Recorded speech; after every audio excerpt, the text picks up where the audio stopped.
The back squat is an isotonic compound movement which focuses on movements of hip extension and knee extension, engaging the gluteus maximus, semimembranous, semitendinous, biceps femoris, and quadricep muscles. To perform this exercise, it is important to have a barbell, weight plates, squat rack, and some weight clamps. To maintain safety, the lifter should ensure they squat through their heels, use spotter arms, keep the barbell at chest height, and track knees outward, never inward. Now, before we begin the back squat, it's important to note that the bar needs to be positioned approximately at armpit height for the lifter, and the lifter can move towards the bar, position the barbell at the base of the neck with their hips and feet directly under the bar.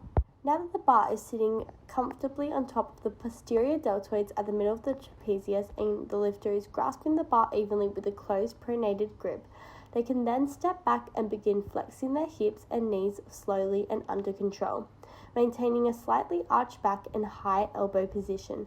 They must keep their body weight over the middle and heel area of the feet. Keeping the knees aligned over the feet, the lifter can then lower the thighs until parallel to the floor.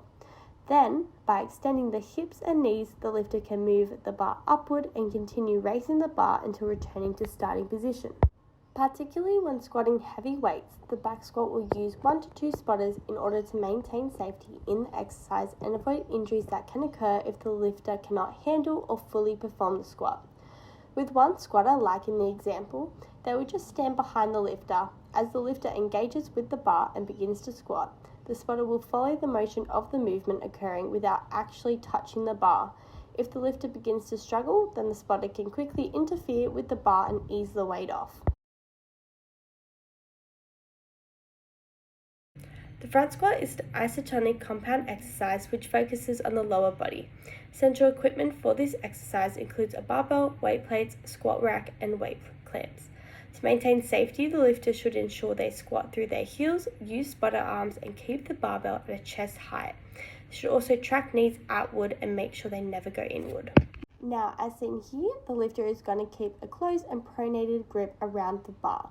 The lifter can rotate their arms around the bar to place it on top of their anterior deltoids and clavicles. Now, with the bar positioned at armpit height, the lifter can move towards the bar and grasp using the parallel arm position. Wrists should be hyperextended and elbows fully flexed. The lifter will then move backwards with the bar and begin by flexing at the hips and knees, maintaining a slightly arched back. Keeping the knees aligned over the feet, the lifter can lower until thighs are parallel to the floor. By extending the hips and knees, the lifter can move the bar upward and continue raising the bar until returning to starting position. Now to spot, 2 spotters will stand at opposite sides of the bar and grasp it, helping the lifter place it on their supporting shoulders.